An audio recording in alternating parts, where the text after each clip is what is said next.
Hello and welcome back to another edition of State Champs Michigan's Poolside Podcast. My name is Lorne, the executive producer of the State Champs Sports Network. David Zulkiewski is the web developer for the Michigan Interscholastic Swim Coaches Association, also a swim coach at Bloomfield Hills High School, as well as the co-host each week here on Poolside. David, how are you? Doing great. Another good week of swimming here. Had some great meets and excited to see how everything's going at the college level this week. So That's right. So joining us on the podcast today is Mike Darbee. Mike is a member of the swimming and diving staff at Saginaw Valley State University. He spent over 20 years as an assistant and head coach at Bay City John Glenn High School for both the boys and the girls. I'm right? Yes. Okay. Well, thank you so much for coming on the show. Thanks for having me. All right, so Poolside takes place all swim season long, guys, and there's actually an entire season of podcasts from the girls' season. So if you missed any of it, you could check out the video version on our State Champs website or any of the State Champs Michigan social media channels, or the audio podcasts are available on all platforms. Just search State Champs Poolside on Google. So on the show today, Coach Z and Coach Darby, well, we're going to pick Mike's brain on his experiences at both the high school and the collegiate level. Later, David will recap a swim meet on the State Champs Network we filmed on Thursday, January 20th, between Detroit Catholic Central and U of D Jesuit. But first, Poolside is presented by Lawrence Technological University. LTU offers over 24 varsity sports. Athletic and academic scholarships are available. Recruit yourself at LTUathletics.com. Poolside, Michigan, also brought to you by the Michigan High School Athletic Association. The MHSAA is looking for officials. Great part-time pay. Stay in the game. Visit MHSAA.com for details. The Michigan Army National Guard, the official military outlet of the MHSAA. The physical therapy and sports medicine pros with the Detroit Medical Center. I encourage you to check out our Game Changer segments featuring terrific training tips and quizzes on how to prevent injuries. Segments debut Wednesdays across the State Champs Network, including our State Champs TV YouTube page. Please give them a like. And if you're in pain or injured, for immediate care, go to dmc.org/gamechangers. All right, so we have Saginaw Valley State coach Mike Darbee on with us today, and I want to start by having you talk about your time growing up. So you're a Bay City guy through and through, and talk about your time, growing up swimming. I know your father was a coach, a great coach. So what was that whole experience like? Did you feel pressure as a kid to be a swimmer, or did you get a chance to try a variety of sports? Yeah, you hit the nail on the head. Yeah, my dad was my coach. I grew up, you hear I was like a pool junkie, my babysitter was, the pool deck. And some of my fondest memories were the older guys kind of take me under their wing and just being around swimming when I was very little. And then when I was a little bit older, I got in the pool and, had a little bit of success and just loved it. And I'm still here today, 51 years later, still love swimming, still have a passion for it. And it's all started in Bay City at John Glenn High School. My dad was the coach. I loved every minute of it with him. Yeah. Did you get a chance to try other sports, or was it just always swimming? No. I played football in high school. Okay. I swam in the winter, and then in the springtime, my dad was my tennis coach. Oh. And I loved tennis, and I was pretty decent at it. Not at the college level or anything like that, but right. I was able to do. Yeah, and my dad was great about things. And we'd come home, and the big joke around the family was we'd sit down and we'd have a dinner. My mom would always have a dinner ready for us. And my mom would say something like, well, Bob, doesn't Mike need to work on his streamline or something, And my dad would say, no, this is not swim time. We took care of that in practice, and this is family time. And we were able to turn it off. And I remember those lessons because I did coach my daughters. And I just tried to remember that there was time and place for all of that. And my dad did a great job with that is with our family. Yeah, that's awesome. And you had a very impressive high school career. You shattered like every individual school record, not just beat them, shattered them, as they say, except for diving and the breaststroke. So you were a 6-time Tri-City champion, 7-time independent swim conference champion. So I guess the question is, I get the diving, but what happened in the breaststroke? Well, that's actually a funny story. My dad gave me one chance to break the record, and I did not get it. Don't get another chance. And one of my best friends growing up still had the record, and I don't know, maybe he paid him off or something not to let me swim it again. But no, in the whole world scheme of things, my times weren't all that great. But we just had a good time at John Glenn. Yeah, and obviously you did well. How would you say to swimmers out there who, want to do the best they can, want to break those records? They see them on the walls. What was the secret to your success?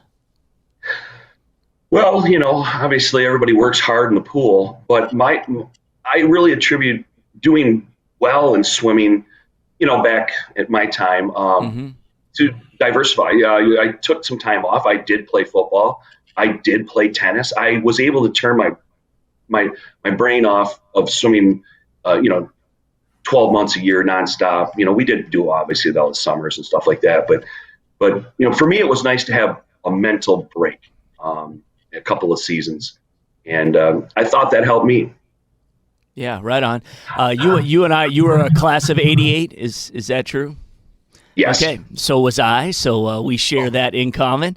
What do you remember most about the 1988 MHSAA state finals? I know you were All-State honorable mention there. What do you when you think about it now? Well, it was kind of a weird statement. I've never really rehashed this too much, but I kind of went in with a little bit of shoulder injury. It was like weird. Never had any issues, never had any problems, and I remember I had a couple really good friends, John Moore from Okemos, Alec Mall from Lansing, and we were kind of talking before the meet, and I'm like, I don't know if I can go.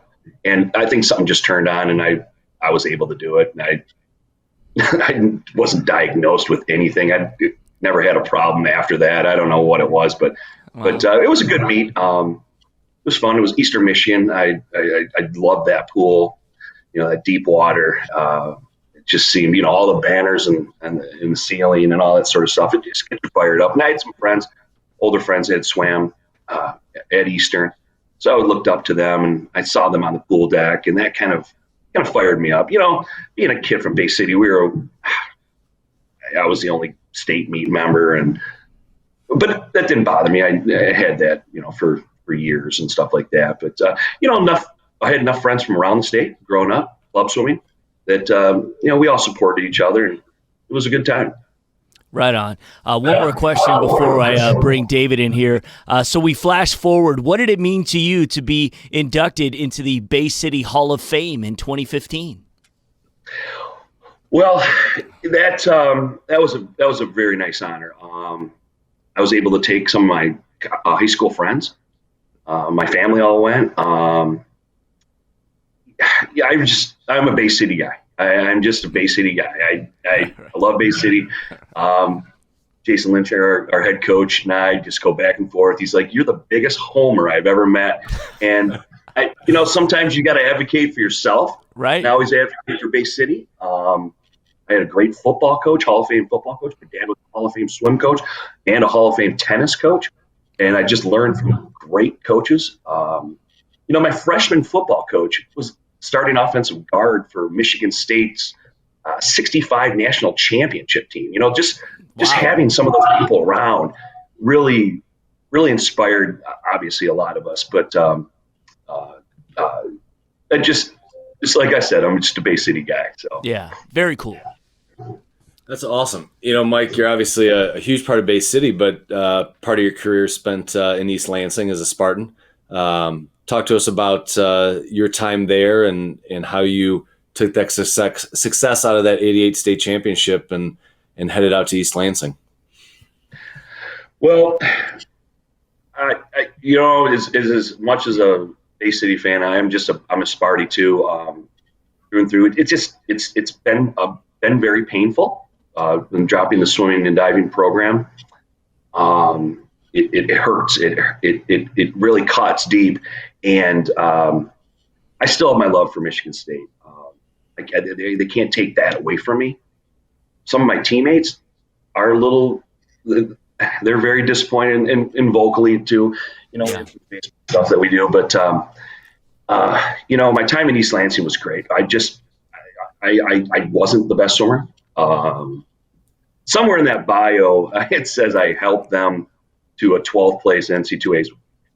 Well, technically, I might have maybe handed somebody a towel or something, but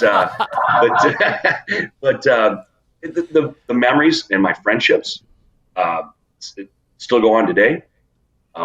Every summer, I have guys up to Bay City.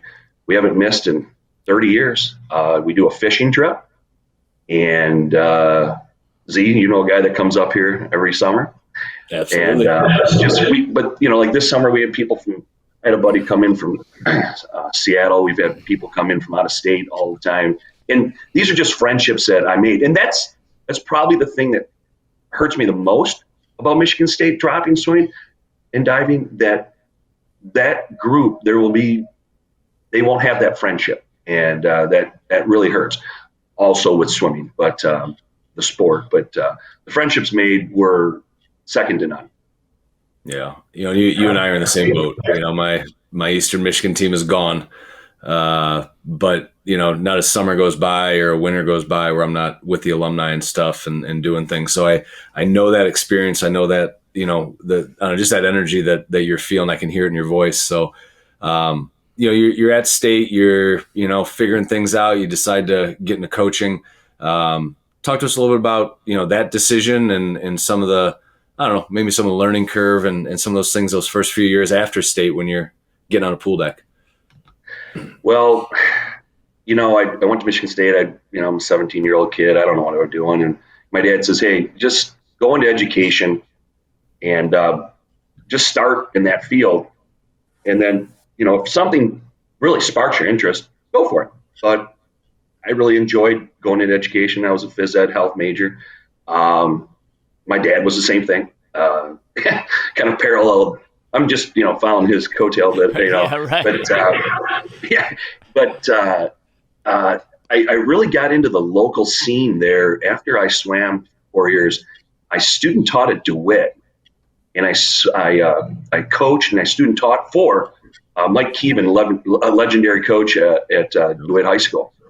And I learned just everything from Keev. It was great. And just from writing practices, how he meticulously wrote down what we were doing every day.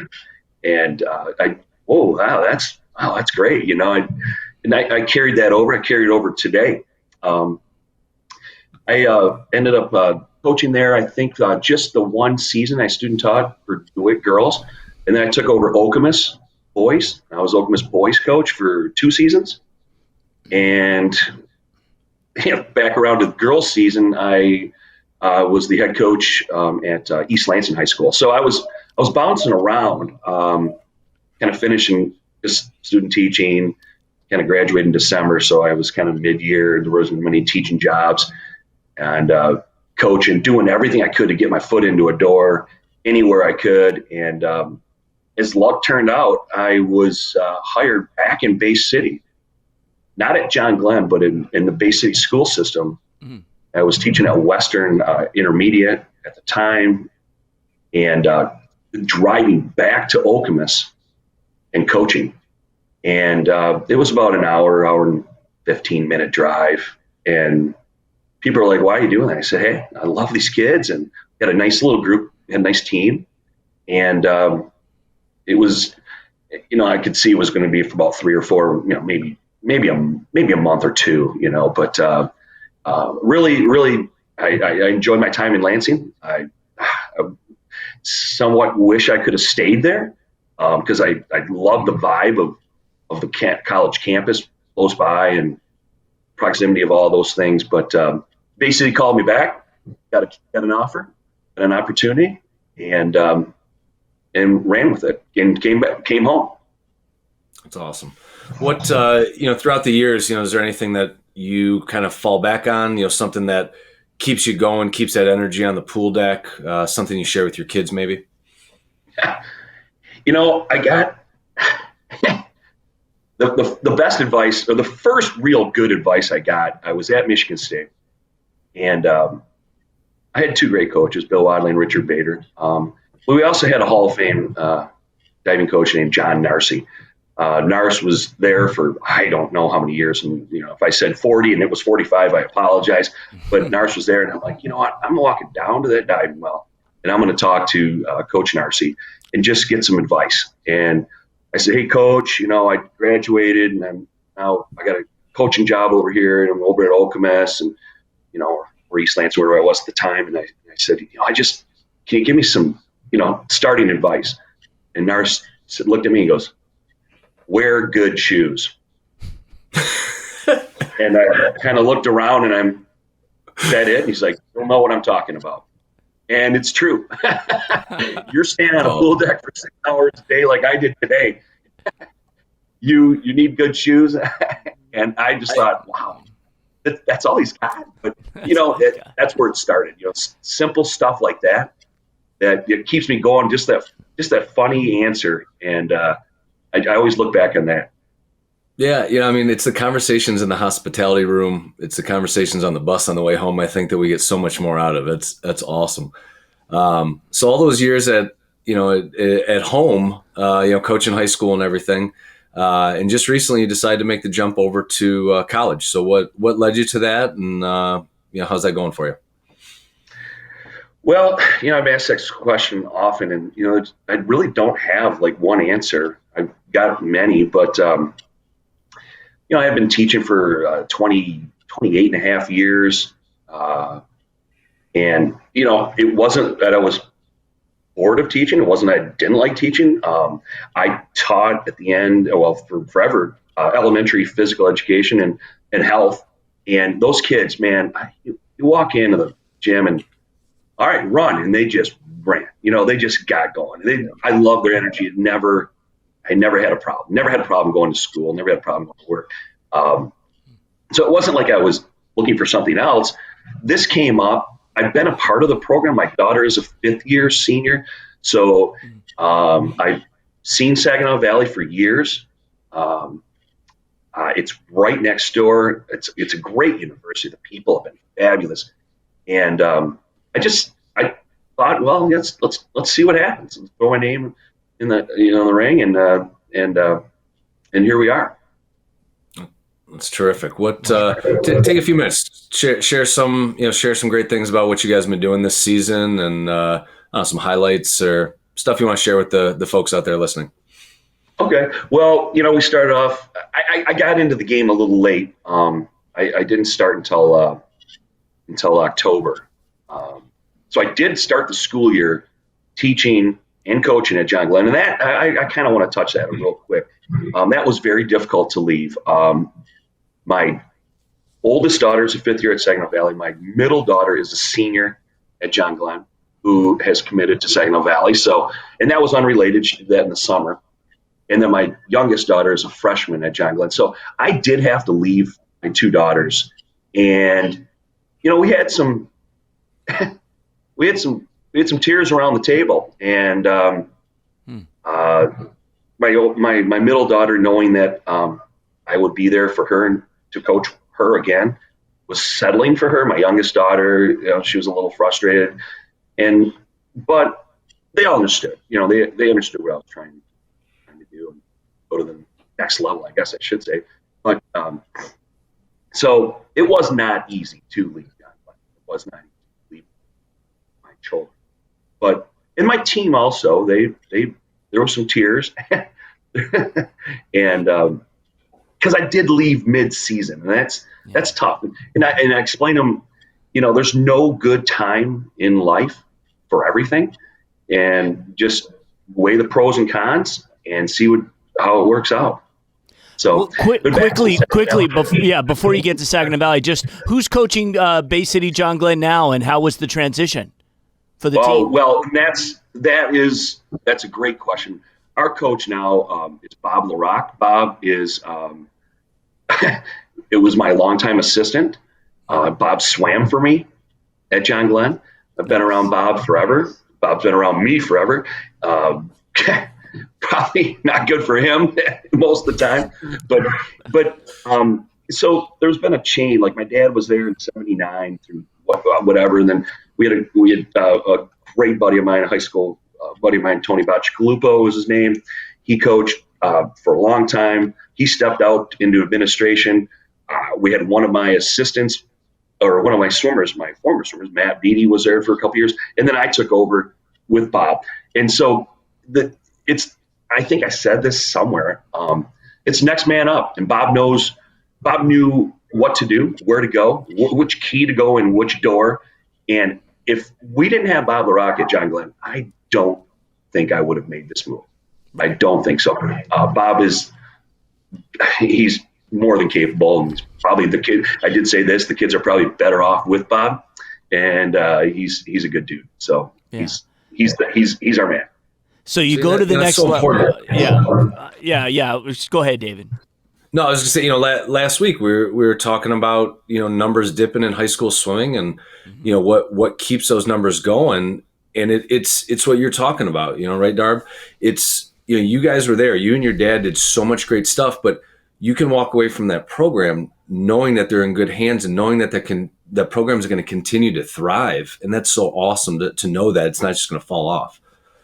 Absolutely, and like I said, if Bob LaRock is not at John Glenn, Mike Darbee is not at Saginaw Valley, and he's doing a great job. He's always done a great job. Yeah. And so now you are at Saginaw Valley, and you jump in kind of midstream, like you said. What's it been like? Kind of talk about the program, the differences maybe a little between, high school, and then obviously it's a business once you get to college.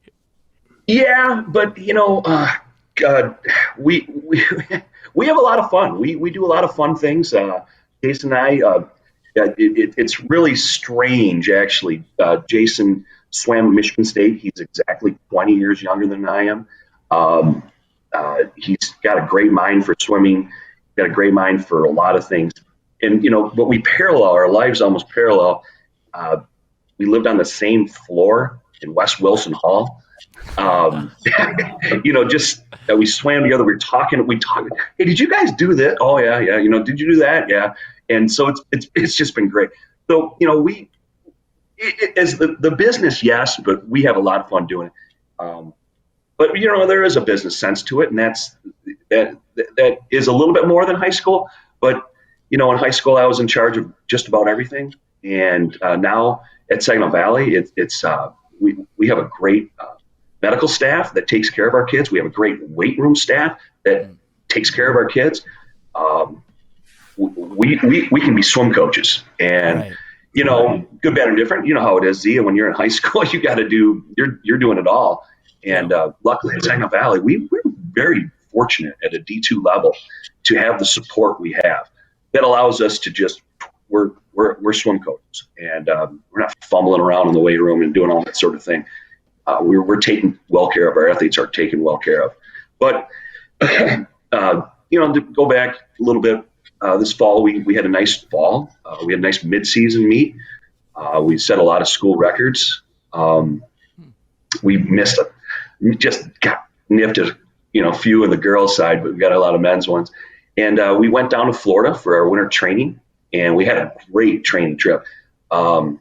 We unfortunately a little bit of COVID on the way back, but a lot of the college teams are dealing with that right now. We've gotten through it pretty clean, and we're ready to swim this weekend. We have a meet at Davenport tomorrow, East Cameron High School against Davenport in Grand Valley. But we had a really nice fall, and you know what? The kids are kids. They're just a little bit older, but they're funny. They're goofy. We have a lot of fun. One part of my job is to make sure they get to study hall and do do their hours, make sure they do that stuff. And, we have some heart-to-heart talks, and they all understand. They know what's going on. They're good kids. They're really good kids. And we do a men's and women's combined. So that's just one little thing that we do. My daughter swims in a lane with a boy from Spain and another boy from West Ottawa High School. So, we mix it up, and that keeps it fresh for both the men and the women's teams. Nice. What were you going to say, Lorne? Oh, I was going to say, and now you're on the edge where I'm sure you have some recruiting responsibilities. Oh, yeah. Yeah, we had a big day today. We had 4 recruits in. We're back able to do overnights.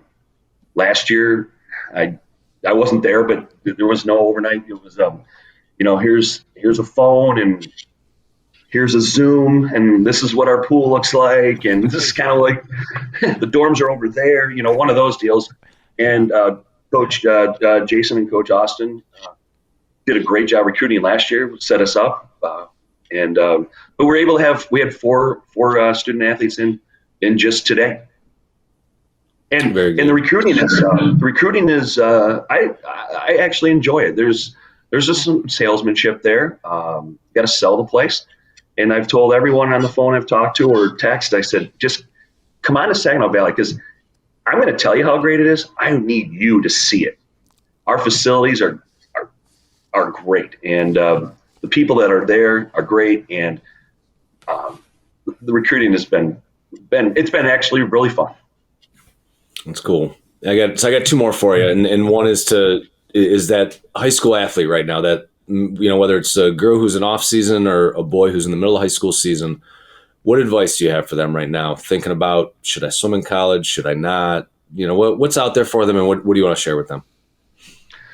Well, obviously they need to, kind of like soul search themselves a little bit. What do they want to do in life? But you want to pick a school where your major, if you have something in mind, and then try to look at the swimming aspect. You know what you want to do for the rest of your life, and then try to get swimming in there if it fits. And that's why I keep telling them, like I told the recruits today, we were talking about the study table we have, and I said, you're no good for us in the pool if you're not good in the classroom, and stuff like that. But the number one is, where do you fit academically? Where do you want to fit academically? And then I also go back to myself as a 17-year-old. Geez, I didn't know what was going on. But luckily my dad just gave me the advice, get into the education school and then figure it out. But that's kind of what I really talk to the kids about. Well, do you have any interests in what you want to do? And then we'll see where we can fit you in. That's awesome. You guys are getting ready for a big meet tomorrow. Some high school invites around the state, and you guys are, month out or so to conference meet. Our kids are getting ready for some big meets.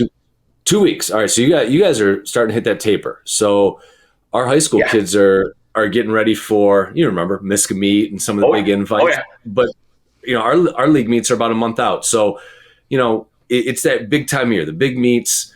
There's some of that training. The mornings are wrapping up. Share some thoughts there. Share some things you want people to know, all that great wisdom you've got this time of year.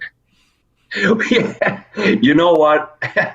We cut back weights today with a couple of groups. Women will do weights the next week, a couple more times. But I knew we had the recruits in the stands. They were getting ready for a tour of the campus, and you can just kind of feel it. It, Z, when that taper time starts, it's the buzz just starts happening, and people start acting a little different. And I brought everybody together, and I said, all right, listen, coach is upstairs with a recruit. We got a couple in the stands, got some parents watching. Let's act like we know what's going on here. All right. We know what to do. Let's just do it. But that taper time buzz is just it vibe that coaches know it, athletes know it. It's just that time of year, and it's just exciting. And the kids can feel it. They can feel it. They can see the workouts are, obviously toned down just a touch right now. And we're just, we're getting ready. Now, that being said, we still have 2 more dual meets left. We do have a dual meet we have to make up. that was canceled due to COVID concerns a couple weeks ago. We'll swim Wayne State next week, our senior night, the 29th, I believe.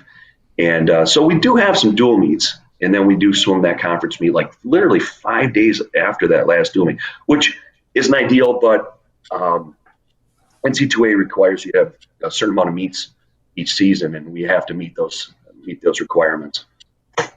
But the field, we're hyped. We're getting there. Yeah. And then how do you get the national championships? Aren't far after that. You guys have any stake, any play in that? Well, currently we don't have any A cuts or whatever, but we have some B cuts and stuff like that. We're hoping obviously to make those cuts, in 2 weeks. We had an amazing midseason meet, and we knocked on all the doors and stuff like that. But we're hoping that this obviously the conference meet will get us into that. That is 1 month after our league meet, so 6 weeks out of the national meet. Okay. All right. Well, hey, I want to thank SVSU coach and former Bay City John Glenn head coach Mike Darbee for coming on Poolside. And again, good luck with the team, and we really appreciate you being on the show. Hey, I just want to say a shout out to all my high school coaching friends. Z, all the golf outings we've been to, and I was listening to Mike talk, about some old coaches that been around for a long time, and the one story I want to tell. Last thing, I'm sorry. Go ahead, yeah, please. It was a few years ago at the Miska Clinic. It was just a driving rainstorm. It was horrible, and I was golfing with Denny Hill and his son, and I think, I can't remember who our fourth was. Apologize, but it was horrible, and everybody was quitting, and everybody was bailing, and I said, I'm sitting in this golf cart with Denny Hill. I don't care what the weather is. I'm going to sit next to this guy, and I'm going to soak it up. 18 holes of golf with Denny Hill was probably one of my favorite memories of the Miska golf outing. But just those coaches, those high school coaches that really, keep me going. And my friends from around the state got a nice phone call yesterday from Kyle Lott from Battle Creek, just seeing how I was doing. We were talking, reminiscing, and now I'm into the recruiting thing, and I'm talking to other high school coaches, and they're giving me some prospects and some recruits, some names and stuff like that. And I just really appreciate my time as a high school coach. It was phenomenal, and it was about the coaches that I coach with, being at those meets. We all know what we go through. We're all up early in the morning, we're all up late at night, and we're in it together. And I really appreciate it. So thank you. All right, salt of the earth, all you men and women. We appreciate your service to the sport. Because again, it's important that we continue to keep these things going, and we want to see those numbers grow. So again, good luck, and thanks for coming on. Thank you. So again, we thank Coach Darby for coming on the show. I want to let you guys know that Poolside is also brought to you by the Detroit Athletic Club Foundation's Male and Female Athlete of the Year Awards. Are you an elite student athlete with good grades and represent leadership on your team and in your community? Well, you can be nominated, but you can't unless you apply. So you can download the application at dacathleteoftheyear.com right now. Send it in today. The deadline to apply is March 4th with a red carpet gala at the beautiful Detroit Athletic Club in downtown Detroit, hosted by yours truly, me, in early June. And there's a lot of great swimmers out there, both on the boys' side and the girls' side. And the one requirement, if you're thinking about applying, is you need to have been a first team all-state athlete. So that's the important thing is for that. And then as long as your grades are your overall GPA is 3.0 or higher, which I hope they are, and you've again represent some leadership, maybe you've done some community service, some things of that nature, then please apply for the award, because again, we can't nominate you unless you apply. So I'm sending out personal emails to a lot of schools out there, David, and swimmers, that are on your dream teams and stuff like that, to make make sure that they apply. And got a great response from like Fenton, because I said, well, Gracie Olson, she's got to apply. She could be strongly considered. So there was a few of them that I've been sending out, and they've all been really good about responding. We always get good, nominees in the swim world, especially on the female side for the award. We always have some great nominees, and last year was no exception when we had Justine Murdoch from Cranbrook as one of the nominees. And it was great because at the award show, she couldn't be at the award show. We actually Zoomed with her from the gala while she was in Nebraska at the Olympic trials. Yeah, so that was the coolest thing ever. And another sponsor new to the show is the Goodman Acker Law Firm. During the most difficult times of your life at Goodman Acker, you work with the same attorney and team the entire length of your case. They fight for you just like they would a member of their own family. Experienced, ethical, aggressive. Mention you heard about Goodman Acker on State Champs, and they will provide you with a free assessment of your case. Goodman Acker, good decision. Call 1-800-TRUSTED. Once again, we thank all of our partners in supporting the Poolside Podcast. All right, well, State Champs covered a boys high school meet on Thursday, January 20th. I say that because we record generally on Fridays, and the show comes out on Wednesdays. And it was between U of D Jesuit, one of the favorites in Division 3, right? Division 2 in boys swimming, and they took on Detroit Catholic Central. You can watch all the highlights right now on State Champs Michigan's Facebook, Twitter, or Instagram page. David, your thoughts on the meet? Really good meet. CC had been, county champ the last few years and big time in D1. But I tell you, UD came out last night and took care of business. A lot of depth and even swam around a little bit. The middle of that meet I thought was really exciting. 100 freestyle. I think UD goes 1, 2, 3. You got Evan Tack and then Christian, and I apologize on the pronunciation, but Buchilian. Going 1, 2. Sounds about right. Yeah. All right, and they're only 0.09 off in the 100 free. I mean, that's just the smallest amounts. Yeah. And just an exciting race for them. And when you go 1, 2, 3, just outstanding. Both of them with D2 state cuts.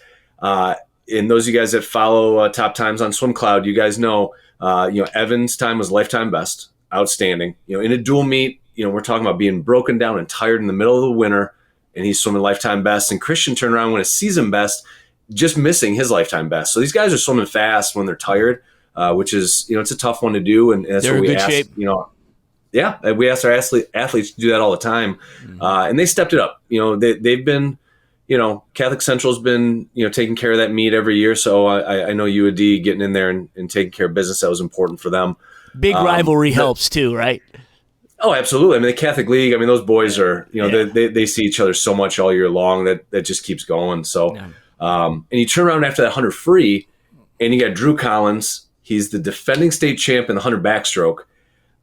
He was 4th last year in the 200 free. So not impossible for him to go swim a 500, but not an event you see him swim that often. And he goes out there and wins it last night by quite a bit, 9 seconds or something like that. It's one of the 20 fastest times in the whole state, all 3 state meets. Swimming lights out. And then he gets off of that 500, and within a minute or two, he's anchoring their 200 free relay. So he swam the back-to-back double. Is it 200 or 400 free? 200 free relay would have been been the very next race. Okay. And just did it up, and then he took a few events off, and then he was part of that 400 free relay with Tack. Christian's on there. I think Christian's brother's on there too, and then Drew. Again, 9-second win in the 4 free relay. They go 3:18, a little slower than what they went a couple weeks back, but still a real impressive time for this time of year. So the 400 free relay looked really, really good. The other race I really liked was 100 breaststroke. It was one of the couple of wins that Catholic Central had. And again, with the last names, I apologize, but Luke Mihalowicz. That sounds right. All right. That's my Polish background, so I'm trying. Yeah, exactly. But a great race again. You're watching that, and Patrick McKillop out of UAD, behind a little bit on the first 50, but closed really well. That second 50, again, you're broken down at the end of a 2-hour meet in the middle of winter. These guys probably had morning practice, and he was able to come back on Luke by almost 0.2 of a second on that second 50. And that's important. To see that speed is there, that adrenaline's pumping, that motivation right at the end of the meet. Just a terrific swim. And the kids on the diving board, definitely want to give a shout out to those guys. Some really good diving. Jason Purr grabs first place, 220 points, pretty solid score for him. It's enough to qualify for an Oakland County meet or even a Miska meet, but did really well. Some closer dives there between second and third, but some good competitive dives. Those divers are trying to put together an 11 dive list for league meet and for regionals. So again, you got a good head-to-head dual meet with a rival, and these guys came out last night and just did an awesome job. I think the other takeaway I had was UAD, they're in the thick of it for that UAD, for the D2 state championship, and where we see in the other state meets, there might be things might be spread out. UAD really has to find that perfect lineup to make a run at this to keep ahead of the Grosse Pointe Souths and the Seaholms and some of those other programs. And I think you saw that last night with some of those swims. Switched around some of the relays, switched around a couple of other individual events to see and find that secret recipe to get the best lineup possible to give them a chance at a state championship here at the end of the season. All right, good stuff, David. And if you like that kind of stuff, well, we'll be back next week to break down another meet and have another guest. And remember, you can either watch or listen to the Poolside Podcast. The video is uploaded weekly on our website, social media, and State Champs TV YouTube channel. You can listen to the audio podcast by going to the platform of your choice. So it can be Apple, SoundCloud, Spreaker, Spotify, any platform you prefer. The show is uploaded on Wednesdays. So we want to thank our sponsors, Lawrence Technological University, the MHSAA DMC Sports Medicine and Physical Therapy Team, the DAC Foundation's Male and Female Athlete of the Year Awards, and the Goodman Acker Law Firm. We also thank Mike Darbee for joining us again. And for David, have a great weekend, and we'll talk next week, okay? We'll see you. Thank you. All right, guys. See you next Wednesday with another edition of State Champs Michigan's Poolside Podcast. Be well.